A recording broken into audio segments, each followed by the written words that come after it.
What's up, beautiful people? It's your favorite Bostonian host, Supercliff, and today we will be covering Batman Last Night on Earth, issue number 3, which marks the finale to this DC Comics' Black Label series, which is written by Golden Boy Scott Snyder and drawn by Metalhead Greg Capullo. And without further ado, let's get those bat nipples hardened, where our story begins with a flashback. Both Batman and Gordon are having themselves a friendly chat. Batman confides in Jim, telling him about the boy in the alley and how it was discovered that the dead boy was in truth Joe Chill's son. Gordon's a bit skeptical, but Batman confirms that the boy was indeed Chill's son, for Batman did some homework afterwards and found out that the boy died during a medical operation, but unfortunately the doctor was reported to be operating while intoxicated, and the identity of the doctor was Thomas Wayne, Bruce's father, thereby confirming that both Martha and Thomas's murders weren't random, but intentional. Back in the present, we pick back up with clone Batman, Wonder Woman, and the Joker, where after having had been confronted by the Owls within Gotham, as shown at the end of the previous issue, Dick Grayson is the leader of this resistance group against Omega.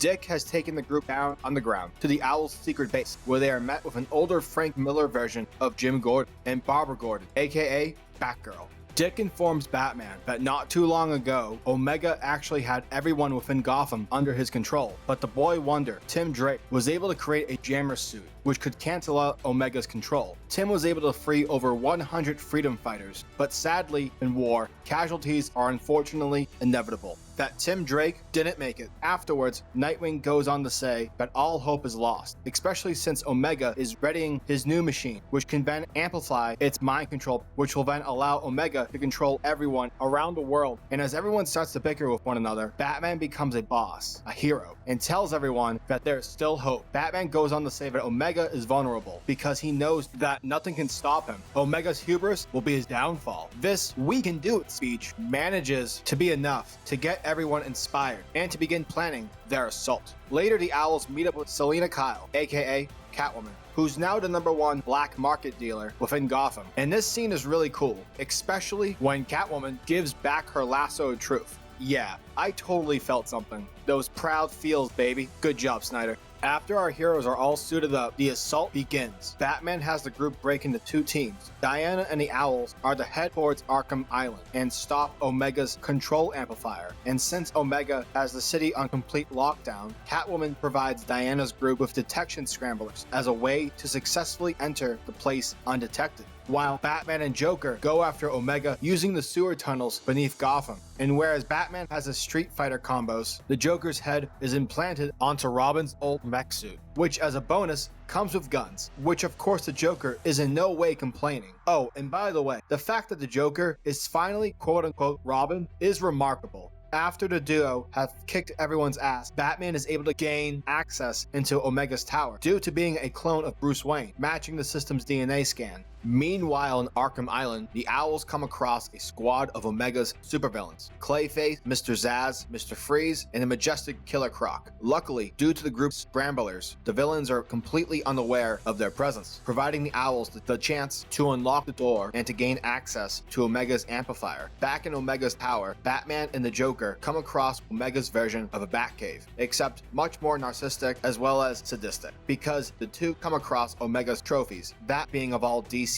top-tier baddies, for Omega has taken everyone's suit and cheetah skin. Ew, including Joker's clown print attire. This moment gets disrupted, however, as both Batman and the Joker are caught by Wayne Tech. Okay, but for the sake of simplicity, your typical version of ray shields. And who do we see pop around the corner? That's right, Omega himself. Now, remember how Wonder Woman and the Owls were able to unlock the door, which led them to Omega's amplifier device? Well, it's actually not a device, as it's revealed to be the one and only Martian Manhunter. And as Wonder Woman is in shock, the door suddenly closes, leaving her alone with an Omega-controlled evil Martian Manhunter. Next, we see that Omega has Batman strapped down to a chair, naked. Don't worry, there's no bat penis.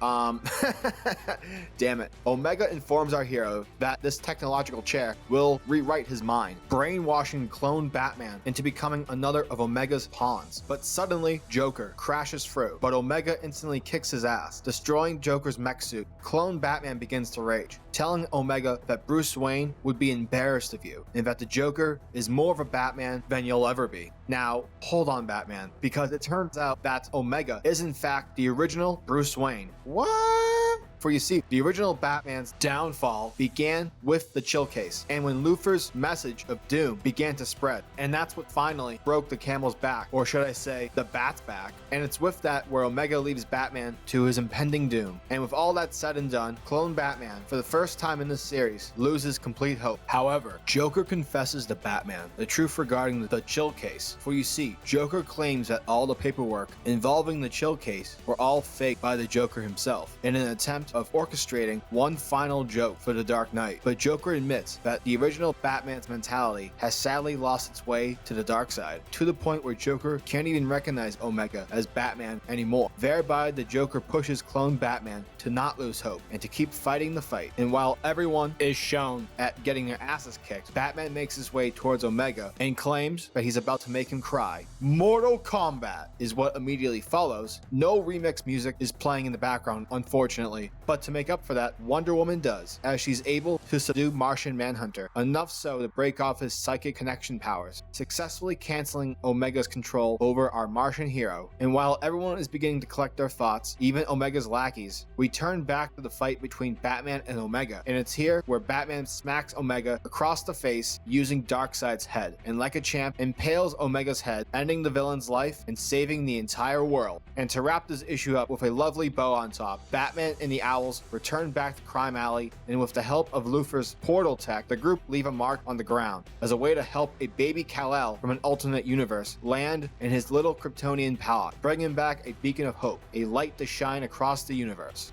Batman, Last Night on Earth, issue number 3, was a fantastic issue, as well as a bittersweet, satisfying conclusion to both Snyder and Capullo's work on The Dark Knight. It's really cool when reading the story because even though books that are Black Label are not considered part of the main DC continuity, you could literally only read Snyder's Batman, Dark Knight's Metal, and his Justice League and still feel as if this story marks the final act to his work. I always thought that was a really cool approach. Honestly, this alternate world reminds me of Stephen King's The Dark Tower. Just a lot of good ideas happening, and the only detriment that I can actually give this is that it's only 3 issues, whereas I wish it could have been 12 issues instead of 3. So yeah, if you haven't been reading this book, then definitely check it out in its inevitable collected format, because this truly is a fun time, and I can't wait for the next Snyder-Capullo team-up. Hopefully it's Swamp Thing related. So yeah, Batman, Last Night on Earth, issue number 3 gets a 9 out of 10.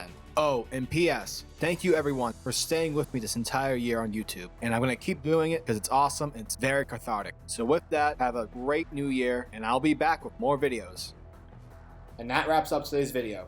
If you guys like my content, please hit that subscribe button as well as hit the bell symbol so that the world of comics is never missed out. Peace guys.